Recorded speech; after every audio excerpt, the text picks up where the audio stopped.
Hello and welcome to the World Wanders podcast, your source for travel stories, travel destinations, and travel philosophy. I'm Amanda. I'm Ryan. And we're your hosts. Hello and welcome back to another episode of the World Wanders podcast. Today on the podcast, we are super excited to be talking about Costa Rica. Yes, Costa Rica. Yeah.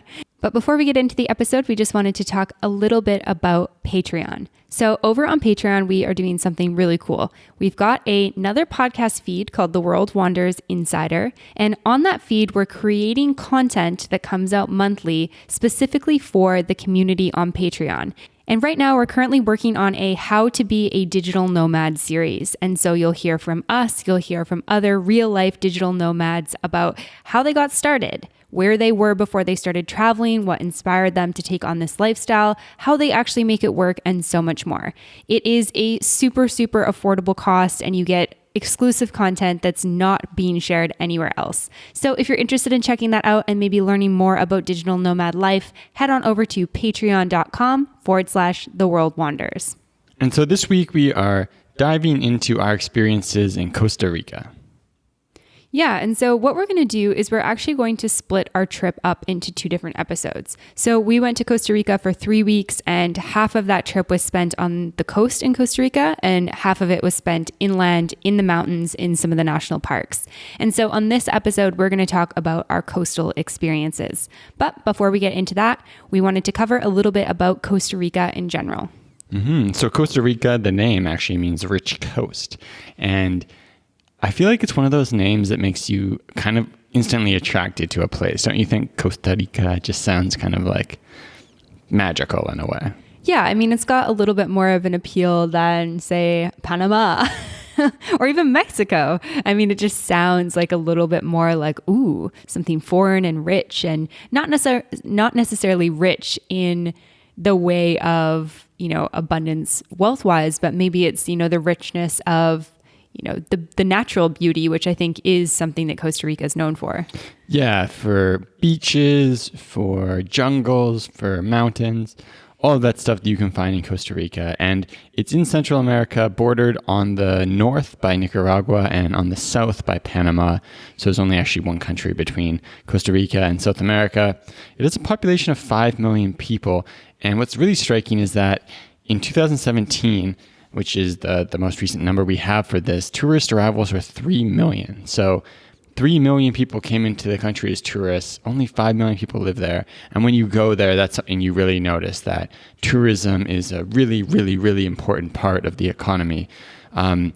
Tourism started in the 80s and has, well, maybe before, but really got going in the 80s and developed and grown very quickly since then. By 2004, tourism was already out-generating bananas and coffee combined, which were the kind of two main forces behind Costa Rica's historical economic development. So by 2004, it was already the biggest thing, and it's only grown since then to the point of almost half the population size of people arriving every year. And although it's a really popular tourist destination, it's a place where so many people want to go, so many people have gone.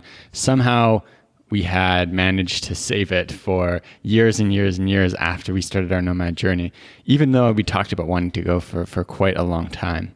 So some of the most popular places to visit that you might have heard about are Tamarindo, Arenal, Manuel Antonio, and Monteverde. And of course, the capital, San Jose, which we actually visited.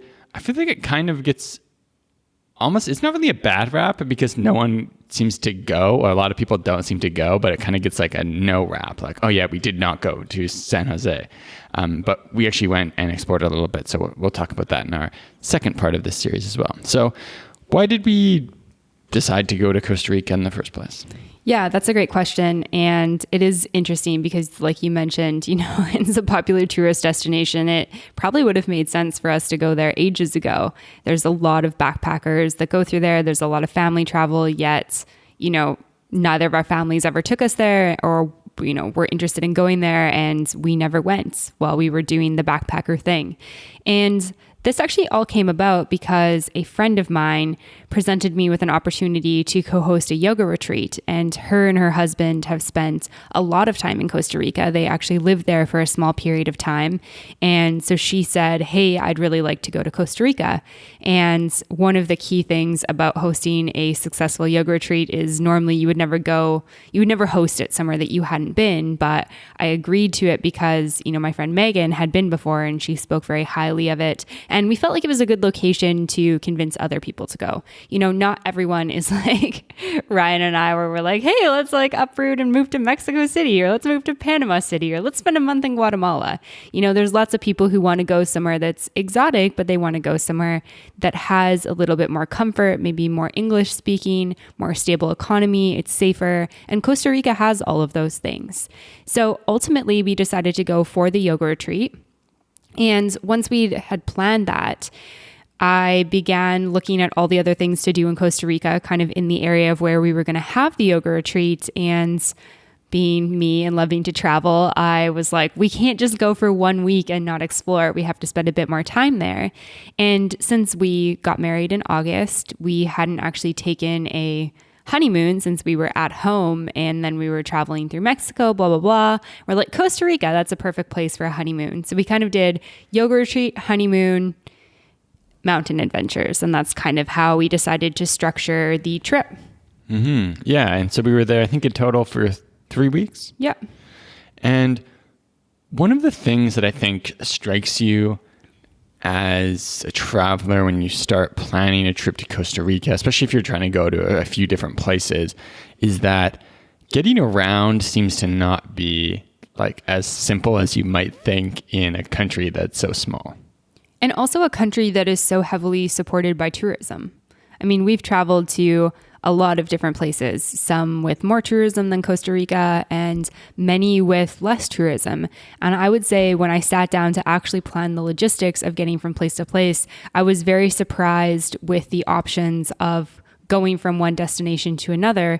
And I know we're going to talk about this in a little bit more length, but I ultimately think that part of it comes from the quality of the roads to a lot of destinations. And spoiler alert, the quality of the roads going a lot of places is not great. Road quality, non-existent. Well, I mean, I don't think that's entirely fair. There's many, many great highways, and there's many really solid roads, and there's toll roads and stuff like that. But it's kind of like you're either on a really good, well-supported road near a more densely populated area, like in the San Jose area, or you're on like pretty much a non-existent dirt road that's like got potholes that are, basically the size of me, and I'm 5'7". Yeah. And so when we were going in, we were thinking that it'd be a really good opportunity to rent a car because that would give us a bit more access to, one of the things that's really cool about Costa Rica is the opportunities to go out and do stuff in nature, whether that's hikes, going to different beaches, stuff like that. And it's hard when you're backpacking and you feel like you need to rely on buses to get around from place to place. So we kind of started looking into rental cars. And it does seem like it can be quite straightforward getting from place to place if you're getting a private transfer, or if you're paying kind of substantial money for transfers. If you're trying to do something that's like a bit more affordable, it's probably going to take a long time. Some of the, what people would call chicken buses as options like exist, but it can be really chaotic. And then renting a car does exist, but there's kind of some complications. What was kind of our process like for renting a car? Yeah, for sure. I can talk about that. Just before I get into that, just talking a little bit about, to add on to what you said, it's kind of interesting because I think that a lot of this is all dependent on like your timing, what your trip looks like, what your situation's like, your financial situation. And I think that it's really interesting because there are definitely buses, but when I was looking at the destinations we wanted to go to and how to get from one to the other, it looked like we were going to spend like pretty much whole days traveling and that we'd have to transfer a couple of different buses. And for us, that's really wasn't the experience we were looking for. And then when I looked at private transfers, we were looking at between $50 and $150 per person USD to get from one place to another. And when we looked at the amount of different, places we were going to go to, I was like, we must be able to get our own car for this amount because on top of just the transfers between towns, then we need to pay to do all of the things. And we'll talk about this more in our next episode when we get inland, but there's a lot of different like mountain activities that require you to go somewhere. And if you're paying a cab or hiring a driver every time, those costs add up really quickly. And so I started looking around at rental cars. I started by looking like, what is it like to drive in Costa Rica? There is a huge market for people renting cars. So there's a lot of tourists doing what we did. There's a ton of blog posts out there about all the different highways, all the different roads, what they're like, what the qualities are like, what to expect, and all that stuff. So I felt like there was a lot of information, and that felt to me really gave me a lot of confidence when it came to booking this. The next thing that we had to kind of look at was like, what are the prices like in different companies? And so we started by, doing a general search using AutoSlash, which you guys have heard about on the show before. It's like gives you the best prices based on all the different companies, kind of like a Skyscanner or like Google Flights for rental cars.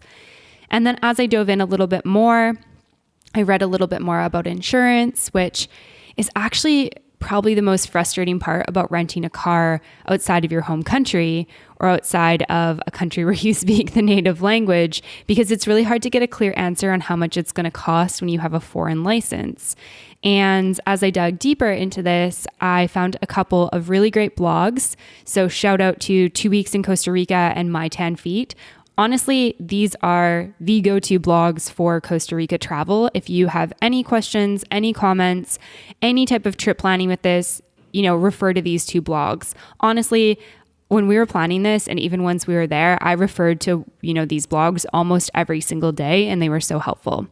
And My 10 Feet recommended using a company called Adobe, which is actually a local company. So they're Costa Rican, and they give you the price of everything right up front. So you're able to see your different insurance options, and you get a much more clear picture of what it's going to cost you. Because the problem with some of the other companies is you're like, oh, cool, it's $50 a day. That's a great price. And then you go in and they're like, oh, well, mandatory insurance here and this fee here. And then you walk away and you're like, oh, now I'm paying $150 a day. And that's not in my budget. And so we felt really confident with the ability to see all the prices. And so for 3 weeks traveling in Costa Rica, with one change of car by our own choice, which we'll talk about a little bit later, we ended up paying just a little over $1,600. So I think it was like $1,652 something, which works out to, we had it for exactly 21 days, and it works out to a little bit under $100 a day. And looking at all the different travel that we did do with the car, I feel like that was definitely worth it. I'd be curious to hear what your thoughts are with that. Yeah, so it definitely did put like strain on our budget, because Costa Rica in general, and we'll probably talk about it a bit more as we go, it is quite expensive relative to other places in Central America, especially. And so kind of adding that on, because it was kind of somewhat unexpected, we'd originally booked for a smaller car that was a bit cheaper, and then switching to a 4x4, which we'll talk about as well. But yeah, I think that if you're going to go to Costa Rica, you kind of need to be prepared budget-wise to pay the prices that are there. And renting a car, I think, allowed us to enjoy the experience a lot more and get a lot more value out of the money that we were paying for our accommodation and for other things there. Yeah, absolutely. Something that I just want to quickly mention is one of the cool things about Costa Rica is that Selena, so the company Selena, they have a ton of hostels, and they do, activities, yoga classes. They have co-working spaces at most of their destinations. They're in a lot of the popular places in Costa Rica, and they actually do shuttles between their Selena locations. Again, it's not like a super cheap option, but I think that, for us, we were able to split the rental car. Both of us were drivers on it, which was really awesome. I think a rental car is a great option if you are like one or more people, or I guess two or more people. So if you're a couple, or, if you were with a group of friends, or if you had a family, I think that that's a great option, because when you think about paying, like say for a family of 4, $200 at minimum for a transfer, we paid $1,600 in total for 3 weeks, and we had all the freedom we wanted. So if you're a solo traveler and you're like, I don't have that kind of budget, I think looking into Selena could be a cool option because they have pretty affordable transfers. But if not, definitely rental car I'm really happy with the choice. It did end up being a little bit more expensive than I think we originally wanted, but I'm really happy with the choice that we ended up booking the car. Yeah, definitely. Yeah, and so Nosara was our first destination. We flew in from Mexico City, actually, to San Jose. Got out of the airport. It was pretty easy to get into a shuttle van that took us to the Adobe location where we got a rental car. And so, like we had mentioned before, we had originally booked a car. Reading about getting to different places in Costa Rica it's one of those things that I feel like is hard to conceptualize. Now that we've been there, like it's one of those things you understand intuitively.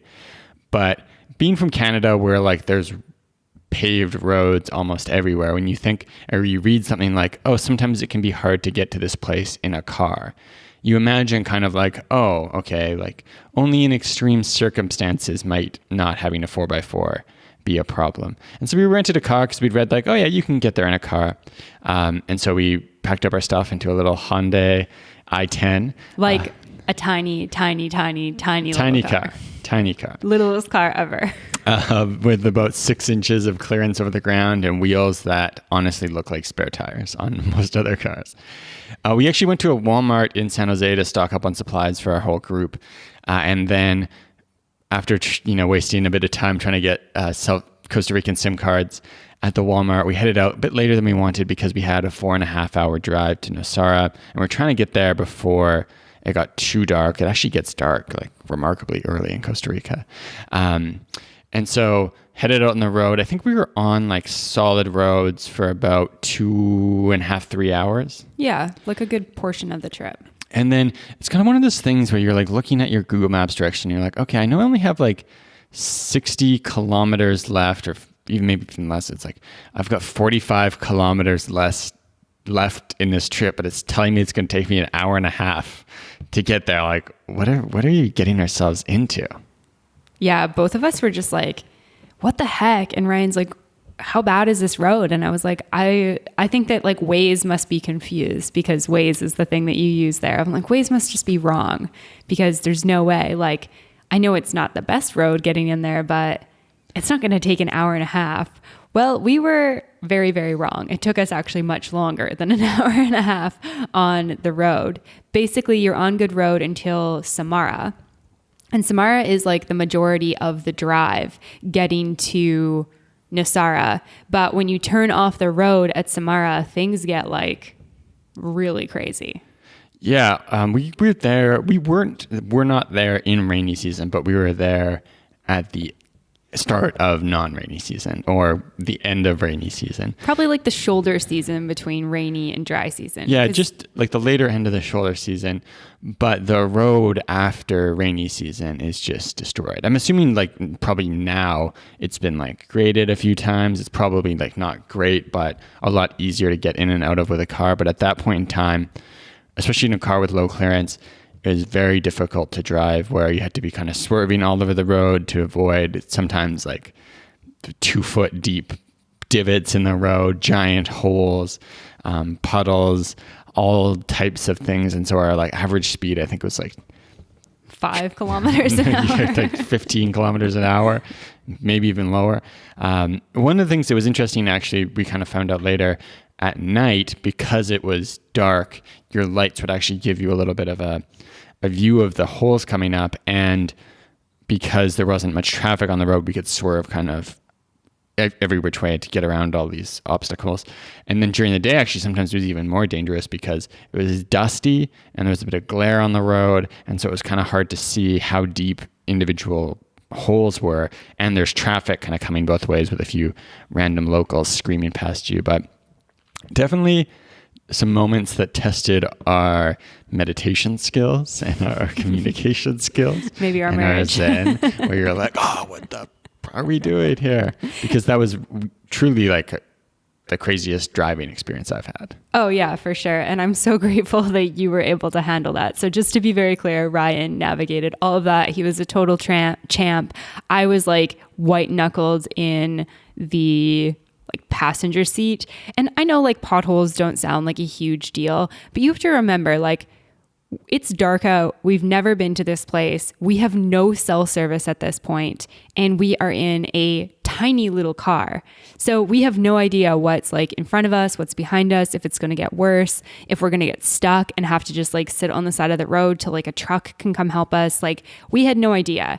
And at this point, Waze is like either staying at the same time or it was actually going up. So it was like every kilometer felt like it just took ages to get through. And every time Ryan would say, how much further? I'd say 12K. And then it'd be like, how much further? 11.5K. And there'd be like 10 minutes that would pass in that. Like people can run faster than we were driving.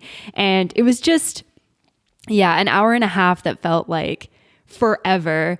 And fortunately we arrived, everything was totally fine. We got to the Airbnb that we had rented, which was kind of up on a hill in Nosara. It overlooked the ocean, and we got with the group and had some food and took some deep breaths, and everything was totally fine after that. But it was definitely like super, super stressful driving moments. Yeah, it's one of those things where once you know that you can make it, you feel a lot better. But going in where it's like pitch black outside, I think it was like 8 p.m. around that point in time, you're in the middle of nowhere and you don't know if you're going to turn around the bend and there's going to be a big puddle that you can't get through in your little Hyundai, or if there's going to be a big ditch that you're going to get stuck in, or if one of those like whacks to the bottom of the car is going to cause some damage that you can't deal with. Once you're like, okay, yeah, there's nothing, it's all really bad, but there's nothing that's like so bad our car can't handle, then you feel a little bit better. But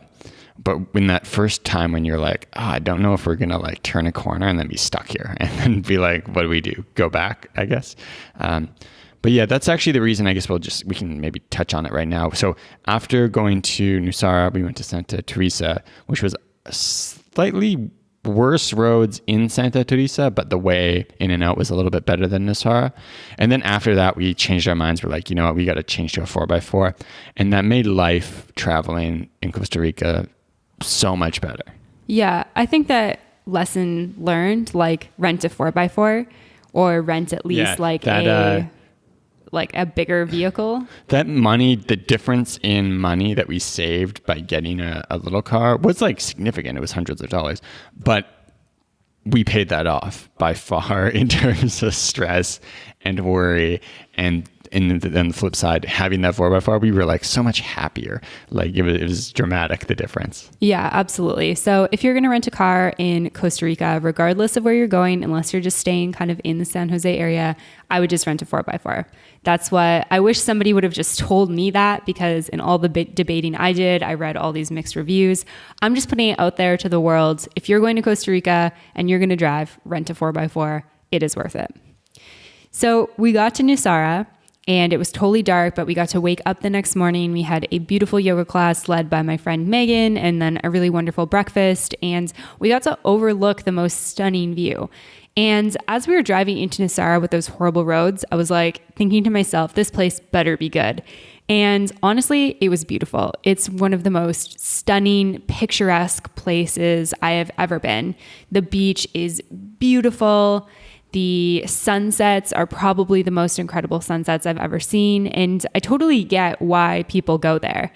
And I kind of get why maybe the locals aren't improving their road, because they don't want it to be, overrun with tourists, because there's something really special about that area. You want to talk a little bit about your thoughts? Yeah, it's one of those places where, like, if you looked at a photo of Costa Rica, it's like pure Costa Rica, I think.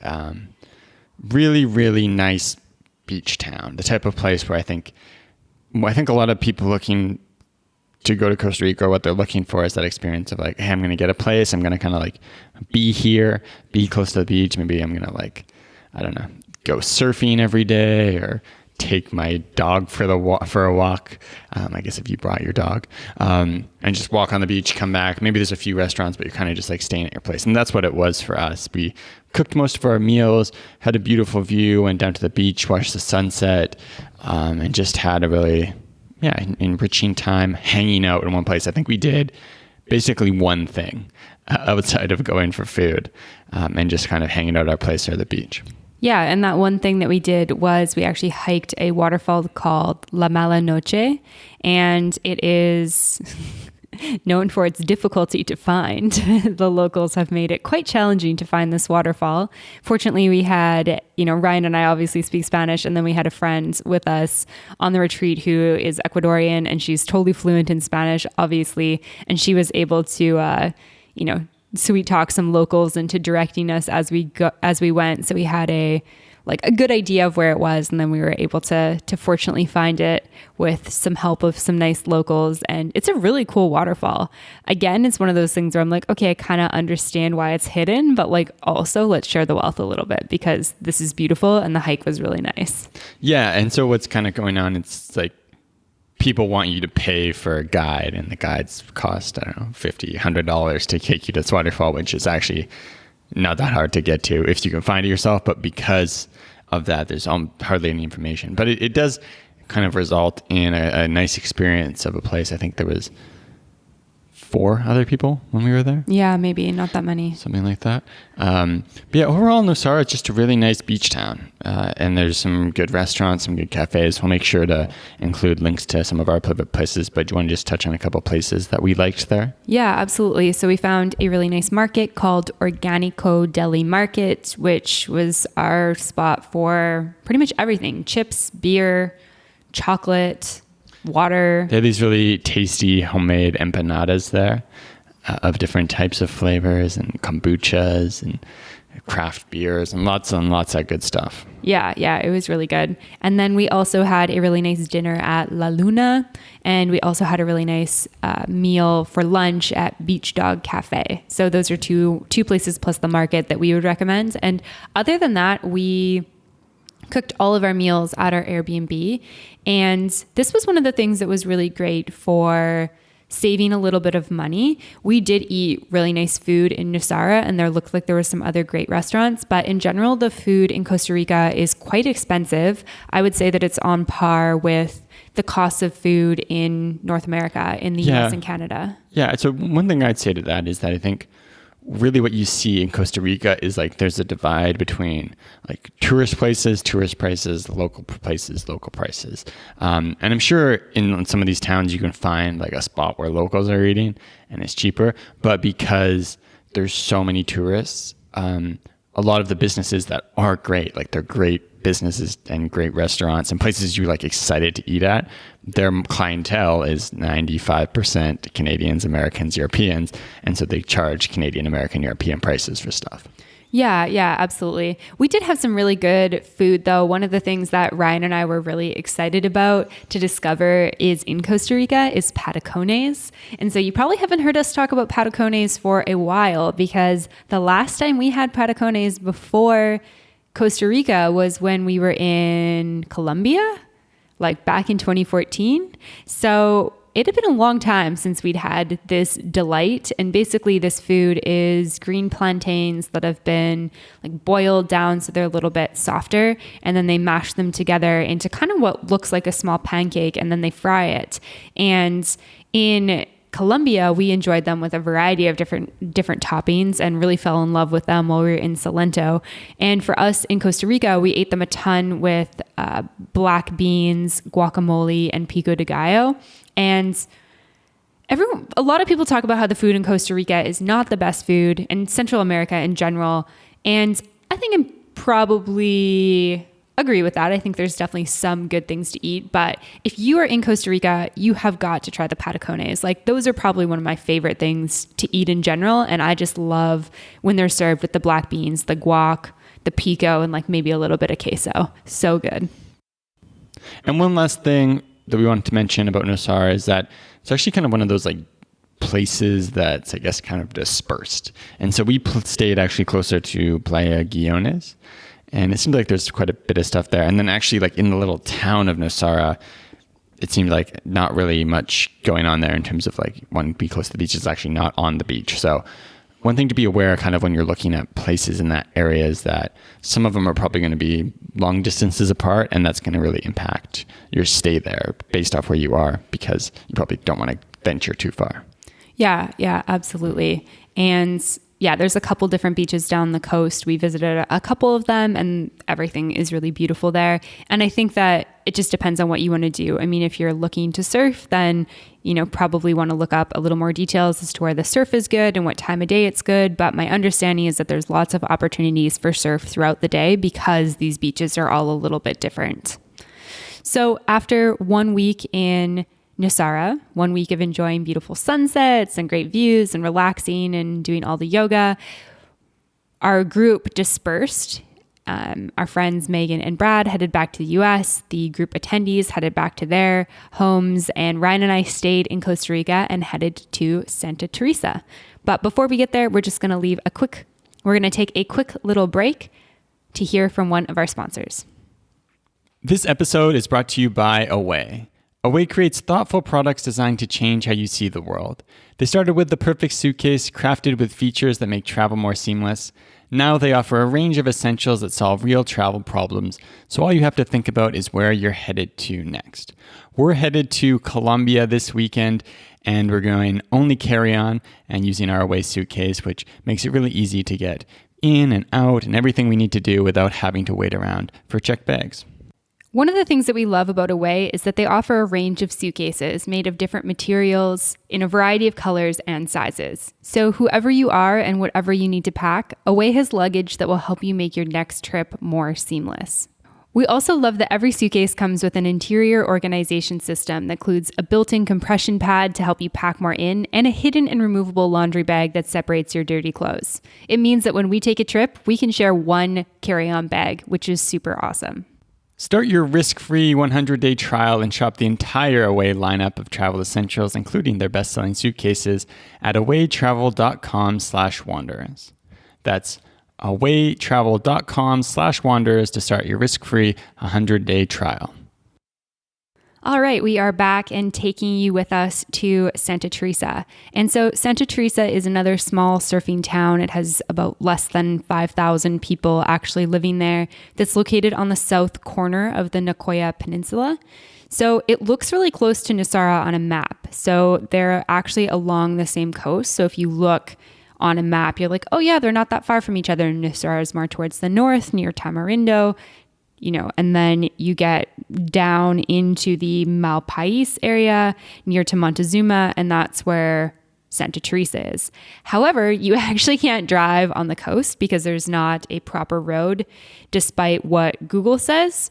And so we actually had to drive around. So basically what you do is you drive on the bumpy road back to Samara, you go back towards where you would take, the bridge or the ferry to cross over to kind of the main part of Costa Rica where San Jose and the interior is. And then instead of crossing that, you turn right and drive all the way around the coast. And so the drive was pretty long. It was 4.5 hours of solid Costa Rican driving. Yeah, it's one of those things that I think really important to know when you're planning a trip. I guess in two dimensions, if you're planning going from one city to another, definitely always make sure to check Waze, check Google Maps, see how long that drive is going to take, because you can get caught thinking, oh, that place is right by this place. That means we can just pop over. Nope. Sometimes you're going on an adventure to get there. And it actually influences your stays some places. I think in Nosara and Santa Teresa, before we were thinking a tiny bit about, oh, maybe we could drive to these towns one day and take kind of a day trip. But then you get there and you're like, you know what? I want to let our little coche just relax and not have to go out and do stuff again.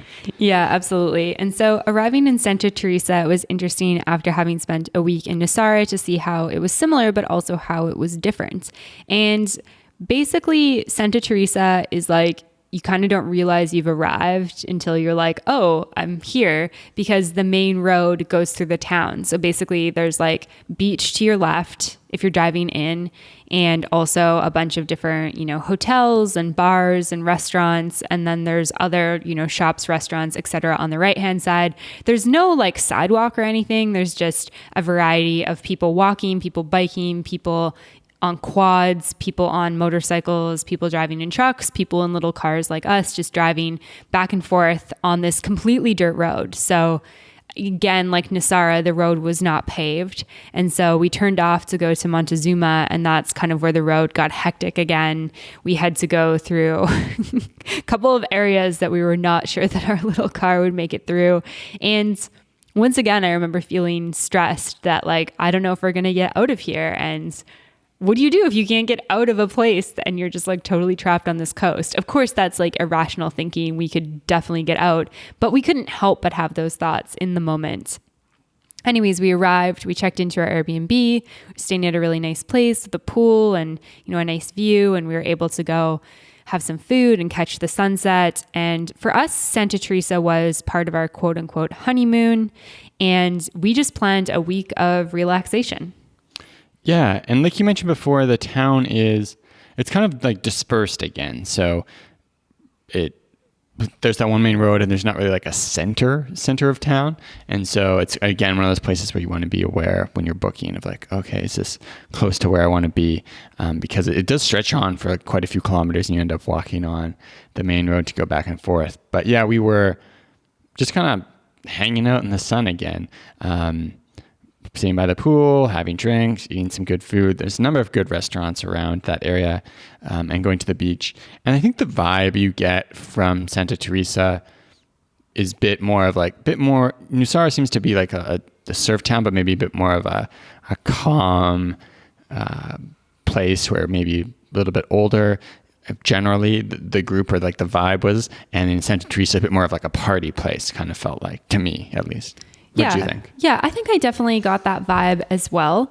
It is interesting kind of comparing the two of them. And I think that part of it might be due to location. So we had flown into San Jose because it was really affordable to take an interjet flight from Mexico City, where we were before, over to San Jose. It was not super affordable to get to Liberia. Liberia is the second most popular airport in Costa Rica, and it gives you really quick access to a lot of the places on the Nicoya Peninsula, specifically like Playa Cocos, kind of up in the north, and then also to Tamarindo, which we mentioned at the beginning of this episode and is one of the most popular places to visit in Costa Rica. So a lot of people fly into this, you know, secondary airport, Liberia, and they are able to take like a quick trip to Tamarindo.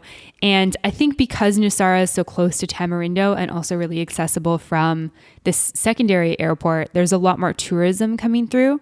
Santa Teresa, like, you need to work to get there regardless of where you're coming from. There's basically like nowhere that gives you quick and easy access to Santa Teresa. And so it kind of gives me the impression that people come and it's pretty secluded and it's got a cool vibe, and there's a lot of, you know, cool local restaurants and bars, and people, you know, get jobs there and just kind of stay. And actually the reason why I knew about Santa Teresa was from Lauren Ruddick, who's been on the podcast before and runs an international yoga business. She is a traveler, and she fell in love with Santa Teresa and based her yoga business there for a number of years. She's not there anymore, but she was like the first person that I heard about Santa Teresa from.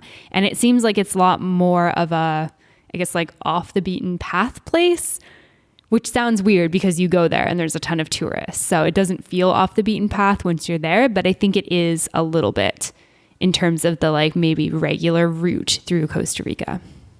Mm-hmm, yeah. And definitely, again, like a really nice place to be, especially if you're like coming down from North America, to be on the beach or by the ocean. There's a really cool beach bar that we went to. We actually went to twice. It's called Banana Beach Club, and had food and kind of just hung out, had a few drinks, tasty pina colada, and a number of other good restaurants. So a couple ones we really liked were Earth Cafe, where we ate breakfast a few times and got coffees, Pizza Tomate, where we had probably like 3 rounds of pizza eating, a sushi place called Satori Sushi we really liked, and a cafe called Cafe Social. And then the one last place on that list is a place called Vermu, which I don't know how to describe it, but I think it was our favorite restaurant in that area. Yeah, like we only ate there for breakfast, but some friends that we met at our Airbnb, Clinton and Kendall, they had said like, hey, have you eaten at Vermouth yet? And we're like, no, what's Vermouth? And they're like, you have to go before you leave. And we went, and I'm so grateful they told us about it because I was instantly in love. I got these like amazing breakfast tacos and really good coffee and stuff like that. But they do lunch as well. And I think it's just good quality food. I don't know how else to describe it other than if you want like good kind of cafe food, Vermouth is definitely the place. But similar to our experience in Nosara, it was interesting because Santa Teresa was kind of just, coming, like waking up from being in the rainy season. And so there were some other really good looking restaurants, but some of them were actually still closed.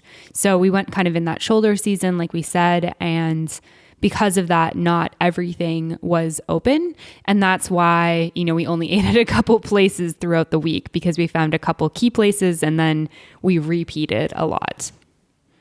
Yeah, and so in Santa Teresa, of course, the main thing to do, the most popular activity is surfing. You've got access to the beach and lots of different places to go surfing. But then beyond that, there are different trips you can take, different adventures, activities you can do. Do you want to talk a little bit about those? Yeah, for sure. So there are lots of different things, as you mentioned. So Montezuma Waterfalls is a popular one. It's a couple hours away. And then also just visiting Montezuma in general. I think that Montezuma is definitely the more touristic location between the two, although I think that the surf is not quite as good there, which is why a lot of people come to Santa Teresa. And then it's also obviously a little bit less busy in Santa Teresa. So that's a popular one. There's also a couple of day trips that you can do. There's one to an island that you can go to. You can go out snorkeling. You can rent paddle boards. And so lots of different sort of water activities. We actually did almost nothing on this week. Do you want to talk about why? Yeah, so, well, I guess one is that we were kind of just there to hang out. We're not huge surfers, so we were kind of more just looking to enjoy the beach, hang around by the pool, eat some good food. And then I think, again, this is the type of thing where having a 4x4 would have really helped, but just being in a place where the roads kind of made that balance of like, hey, we could go try to like adventure to this other town near here, but it's probably going to take, hours and our car might get stuck or damaged along the way. Yeah, maybe better not to do it. And so I think that kind of made us feel a little bit more like uneasy about going to do some stuff. Yeah. And I think the last reason that I would add is just that there was some stuff that we could have done on our own, like go to the waterfalls. We decided not to go because, we had some big waterfall plans, later in our trip, which we'll talk about on the next episode. And we just felt like, let's let the car rest. Let's not do that. Let's not take that road because we had to take the same bumpy road out again. Let's not cause that stress for ourselves right now. But then the other reason was also that there's a lot of stuff that you can't do on your own, and tours are really expensive in Costa Rica. And I know we were chatting with another fellow travel friend who had mentioned that this was something that he didn't love about Costa Rica while he was traveling around. There's a lot of stuff that is only really accessible by tours. And this is kind of what we were talking about with the Malanoche waterfall in Nosara. And the tours are all really expensive. They're between, $50 and $200 per person. For us, our Canadian dollar is, of course, a strong currency, which we're grateful for, but it's like 75 cents to the US dollar, which means a $100 day tour for us is like $125. Between the two of us, that's $250. There is a lot that we could do with $250 that I think in a lot of regards would give us more enjoyment than maybe, going out and doing a tour that's not something that's like bucket list worthy. So we spent quite a bit of money on our trip to Costa Rica. I think probably more than we had anticipated beforehand. And so while we were there, we were quite budget conscious and we made a lot of decisions based on like, do we really want to do this?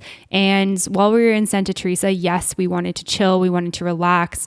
There were a couple things that seemed interesting to us that we may have done had the price been a little bit more in our budget. But there were just times where it's like, I don't know if I can justify spending $150 each to do this thing that I'm really honestly not that excited about. And the whole experience in Costa Rica with really considering like how excited how excited am I about this, kind of got me thinking about how as travelers, I think sometimes we get like shamed when we don't want to do certain things. And one of the things that Ryan and I have really tried to practice over the last couple of years is like, do I actually want to do this, or do I want to do this because I saw it on Instagram, or because somebody else did it, or because it looks pretty, or there's one good photo point? And really getting clear on like, does this excite us? And it's okay if we decide not to do something, even though other people really enjoyed it. And, it's the same for you who are listening. When you're traveling, make sure you're making choices based on the things that really excite you because it's your trip. I think it's so easy to get caught up in we should do this because that's the thing to do. And particularly speaking for myself, that's something I've really struggled with, this fear of missing out on a really good experience. And I've really been working on that throughout my travels, but I think Costa Rica tested that a ton because it's like, do I want to spend $150 on this? Is it really worth that much to me? And for us, there was a lot of cases where it was like, no, we have this beautiful Airbnb, this beautiful pool. We have access to this beautiful natural beach that's free. Let's just like really relax and enjoy the setting instead of spending all this money to go do something that we're honestly not that stoked on.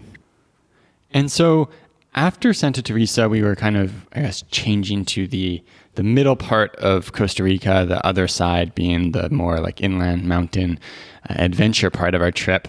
And so we were going from Santa Teresa to Monteverde originally, which is a bit of a solid drive. And we decided while we were in Santa Teresa, just like, this would be better if we had a bigger vehicle, something that we felt more comfortable with on the road, something that could get us to where we need to go. And we were a little bit uncertain actually about even getting to Monteverde because it was kind of unclear whether that road had been paved, what the condition was like.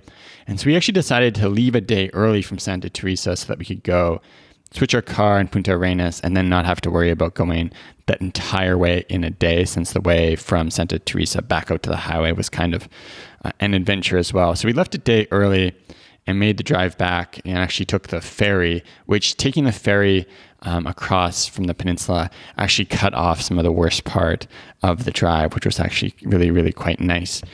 Spent a day in Punta Arenas. Punta Arenas, not a lot going on there. It seems like a cruise ship docking port, and also maybe a place for more locals to come from San Jose and kind of just have a couple days at the beach before going back. But was kind of for us just a stopover while we changed cars before heading to the mountains. Yeah. And do you want to talk about just kind of the experience of like trading in our little car that got us through all these adventures and getting a bigger car? Yeah. So we had called them and the Adobe support people were actually really like quite solid. And so we got to a hotel, which is where they based their office in Punta Arenas. We actually ended up trading and getting into a brand new Hyundai Tucson.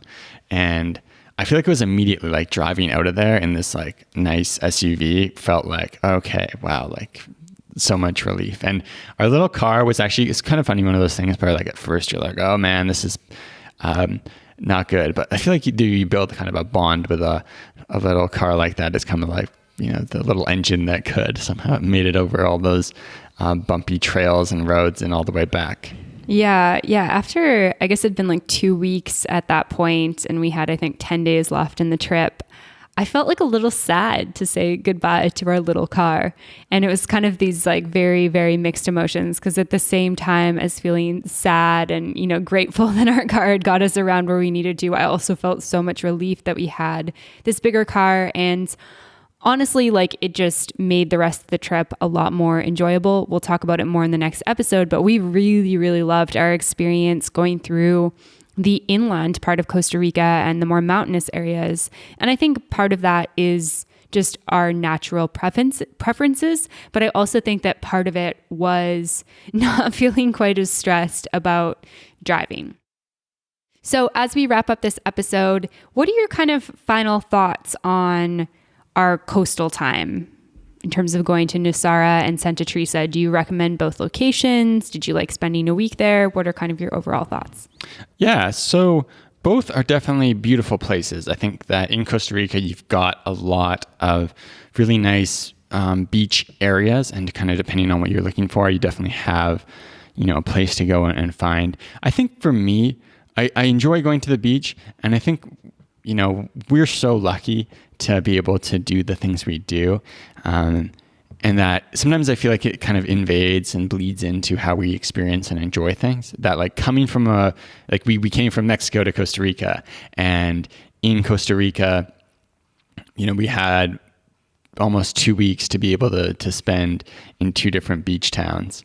And so for that, I felt like by the time we were done with getting close to kind of the middle of our time in Santa Teresa, feeling this itch to like, oh, okay, I could go to the mountains a little bit quicker, a little bit sooner. And so, beautiful spots. I think that both are places that you could enjoy.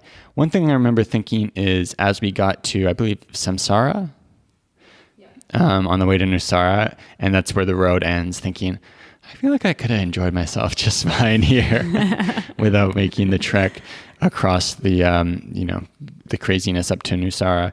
But yeah, Nosara, really amazing, beautiful place. I could see that being a place that I'd want to go maybe if we're like basing ourselves back in Canada, and then we're taking a 2-week trip to escape winter for a little while. Just like hanging out in Nosara, I think could be really nice. It's the type of place where if you want to cook for yourself, if you want to kind of hunker down and just have a more calm experience, I think could be really fun. I think for me, going to maybe one of them probably would have scratched the itch for, that beach town before going somewhere else. But both were quite nice. What are your kind of overall thoughts? Yeah, I definitely echo a lot of your thoughts as well. I think especially going to 2 surf towns, not being surfers, which we acknowledge was a choice that we made, and there was no issues with it. We like surf towns. But I think that,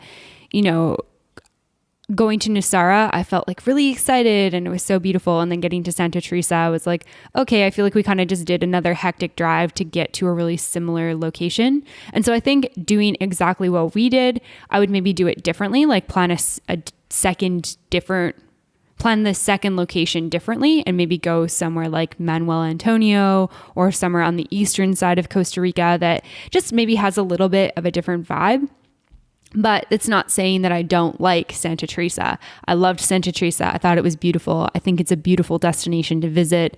And I think that it's a great choice. And I think that if you really love the beach, really love surfing, doing what we did where you get to experience both would be really amazing. If you're more one and done with beaches, I think I slightly preferred Nosara, and I think it's only because the sunsets were so incredible there. But I think that either is a really great choice, and either to me are kind of similar accessibility, just depending on what airport you come into.